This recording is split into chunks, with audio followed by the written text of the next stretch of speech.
अस्सलाम वालेकुम नाज़रीन, मैं वसीम अली और आप Wasim Ali official YouTube channel देख रहे हैं। नाज़रीन, आज के ब्लॉग के अंदर दो तीन बड़े अहम टॉपिक्स हैं जिसके ऊपर आपके साथ बात की जाएगी। एक तो यह कि आज पाकिस्तान ने एक मिसाइल चलाया।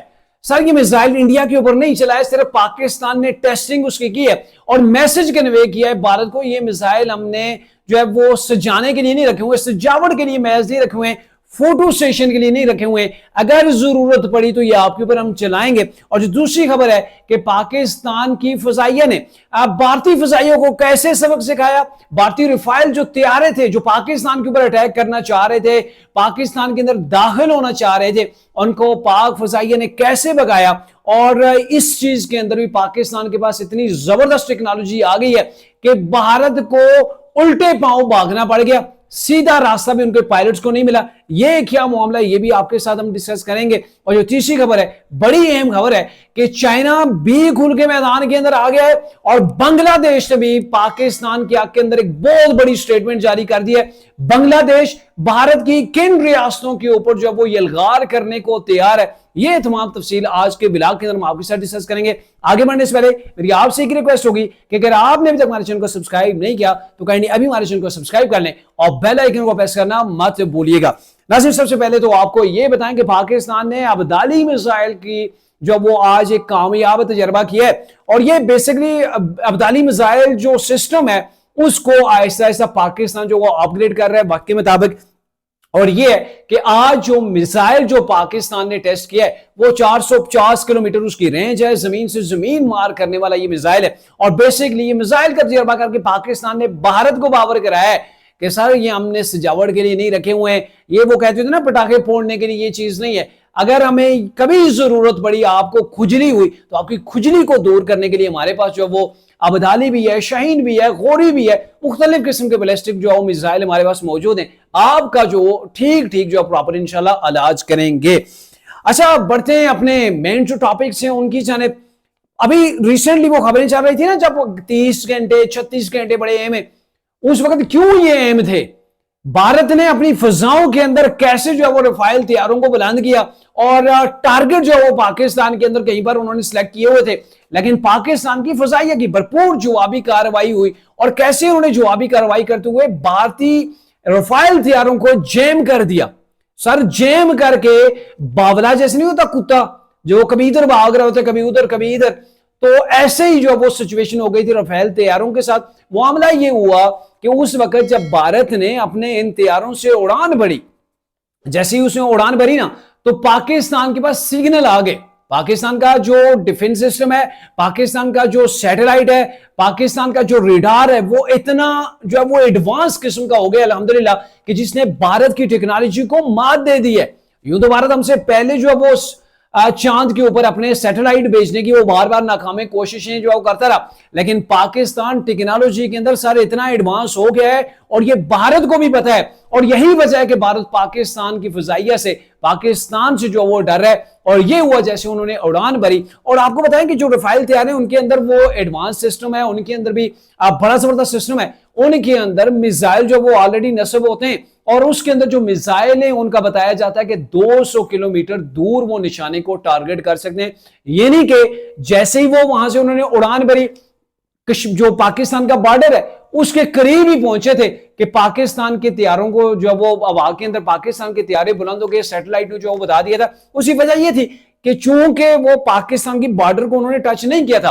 अमूमी तौर पर तो यह होता है ना कि आपकी हदूद के अंदर जब कोई आता है तो रेडार सिस्टम आपको अलर्ट करता है, लेकिन पाकिस्तान मैंने आपको पहले ही बताया ना, एक तो एडवांस टेक्नोलॉजी आ गई है और दूसरा यह है कि उनके पास मिसाइल हैं जो 200 किलोमीटर की जो वो रेंज रखते हैं, उसके अंदर अंदर टारगेट कर सकते हैं। तो जैसे ही उनके मिसाइल यानी कि उनके जो तैयारे थे वो पाकिस्तान की बॉर्डर के करीब आए, जब उनका टारगेट पाकिस्तान के अंदर, वहां से वो टारगेट कर सकते थे, तो इधर से हमारी टेक्नोलॉजी हमें अलार्म जो वो पाकिस्तान की फजाइया को दे दिया कि ये जो है वो खतरा है। और पाकिस्तान के फिर तैयारे उठे, सिर्फ तैयारे नहीं उठे बल्कि उनके जो रफाइल तैयारे थे ना, 5 जो हवा के अंदर आए थे कि पाकिस्तान से हमने बदला लेना है, हमने पाकिस्तान के अंदर जो है वो एक स्ट्राइक करनी है।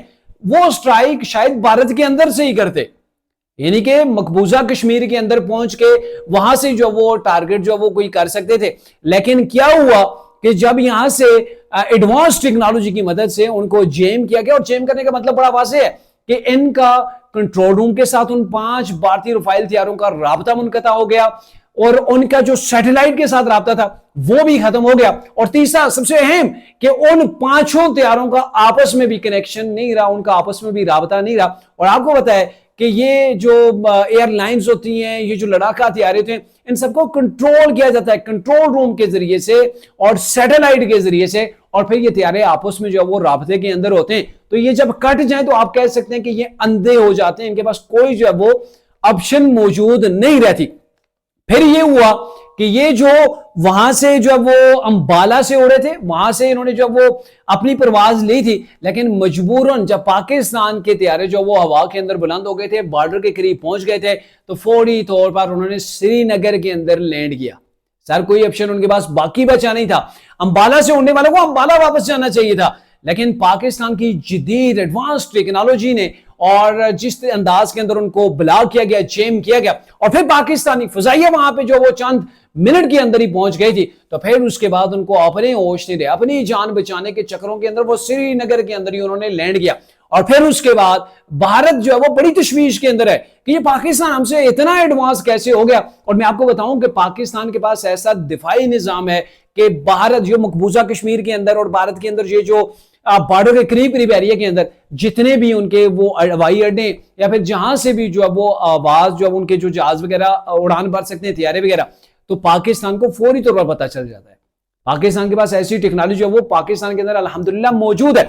तो यही वजह के भारत जो वो घबरा रहा है और भारत को मजीद घबराना चाहिए, क्योंकि अभी चाइना ने जिस अंदाज के अंदर कूद के ऐलान किया है, और चाइना को जो पाकिस्तान ने ऑर्डर दिया हुआ है जेट 35 है, J-35 जो वो तैयार है, मोस्ट एडवांस किस्म की उसके अंदर टेक्नोलॉजी है, वो भी अब कहा जा रहा है कि चाइना को कहा गया कि आप जल्दी तैयार करें, और चाइना ने उसके ऊपर वर्किंग भी शुरू कर दी है। यानी कि अगले 2 से 3 माह के अंदर पाकिस्तान को J-35 तैयारे भी मिलना शुरू हो जाएंगे।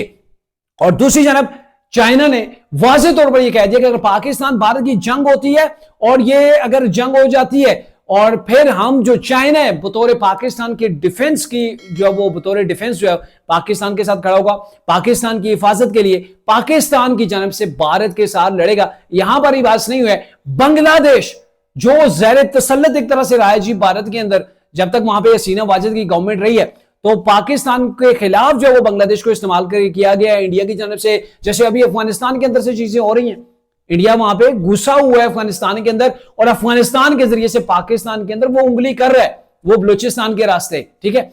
लेकिन यह है कि अब वही जो है वो बांग्लादेश है, पाकिस्तान की ISI ने, पाकिस्तान की मौजूदा गवर्नमेंट ने, आर्मी चीफ ने कोशिशें करके वहां से जो है वो जो असर रसूख थे ना भारत का, उसको सिफर किया है। और अब वही बांग्लादेश है, और उसके जो साबिक आर्मी चीफ उन्होंने ये स्टेटमेंट जारी किया कि बांग्लादेश गवर्नमेंट को अगर पाकिस्तान और भारत की जंग होती है तो सबसे पहले अपनी फौजें भारत के अंदर उतारनी चाहिए। जो उनके शुमाल मशरकी इलाके हैं ना, जो रियासतें भारत की, उनके ऊपर कब्जा करके पूरे का पूरा कंट्रोल हासिल कर लेना चाहिए। सर इतना खुल के कोई ऐलान नहीं करता है। आप देखें ना, अमेरिका भारत का बड़ा इत्तेहादी है, बड़ा शराकतदार है, और सबसे बड़ी बात अमेरिका जो वो दुनिया के सुपर पावर है, इसके बावजूद वो पाकिस्तान के खिलाफ एक लफ्ज नहीं बोला है। लेकिन बांग्लादेश, चाइना, जो तुर्की है, और तुर्की के एक रहनुमा के भी मैं उस स्टेटमेंट देख रहा था, वो भी अपनी गवर्नमेंट से ये कह रहे थे कि पाकिस्तान हमारा ब्रादर मुल्क है, मुश्किल के अंदर जो है वो खड़ा होने वाला है। हमारी जो है वो फौजें, पाकिस्तान भारत की जंग होती है तो पाकिस्तान के अंदर होनी चाहिए, पाकिस्तान के दिफा के लिए उन्हें लड़ना चाहिए। तो सर ये आलमी दुनिया के अंदर जो पाकिस्तान के दोस्त ममालिक हैं, अल्हम्दुलिल्लाह वो पाकिस्तान के साथ खड़े, और यही वजह है कि मोदी जो है वो उसको अपने होश जो वो भूल गए कि वो पाकिस्तान को तड़ियां देता था, पाकिस्तान को नहीं छोड़ूंगा, तो अभी उसे होश ही नहीं है। एक तो उसके अंदर से जो है वो दबाव बढ़ रहा है, दूसरा उसका ड्रामा एक्सपोज हो गया है, और अब मोदी ये करना चाह रहा है, अभी जो खबरें आ रही हैं कि मोदी ये चाह रहा है कि जो इंडिया के अंदर पाकिस्तानी वहां पे कैद हैं उनको एक दोबारा से ड्रामा रचाया जाए, एक दोबारा से जो वो एक ऐसी जो वो स्ट्राइक की जाए, फिर उनको कहा जाए ये दहशत गर्द हैं, और फिर उनको इनकाउंटर किया जाए और दुनिया को दिखाया जाए ये पाकिस्तानी थे, भारत के अंदर जो वो दोबारा से तखरीबकारी करना चाह रहे थे। तो ये मोदी का इंतहाई घिनौना किस्म का जो मंसूबा है, जो पाकिस्तान ने सबको बता दिया है कि मोदी ये करने जा रहा है। और इससे पहले भी यही होता रहा है कि जैसे ही मोदी कोई स्टेप ऐसा उठाने जा रहा होता है तो पाकिस्तान मुकम्मल डिटेल जो वो लीक कर देता है। अल्हम्दुलिल्लाह पाकिस्तान के पास वो तमाम की तमाम खबरें जो भारत पाकिस्तान के खिलाफ जो इकदाम उठाना चाह रहा होता है वो पाकिस्तान को पहले पता चल जाती है। आईएसआई का इतना कंट्रोल है, इतने वो मामला जो है वो कंट्रोल के अंदर उसने रखे हुए हैं कि भारत के अंदर चाहे वो उसकी गवर्नमेंट हो, उसके आर्मी के लोग हो, जरा सी भी वो पाकिस्तान के खिलाफ चीज होती है तो फौरी तौर पर जो पाकिस्तान आगाह हो जाता है और मोदी के एकदम से पहले पाकिस्तान दुनिया को बता देता है। तो अब तक के लिए इतना ही था। अगले ब्लॉग तक के लिए इजाजत दीजिए। अल्लाह हाफिज।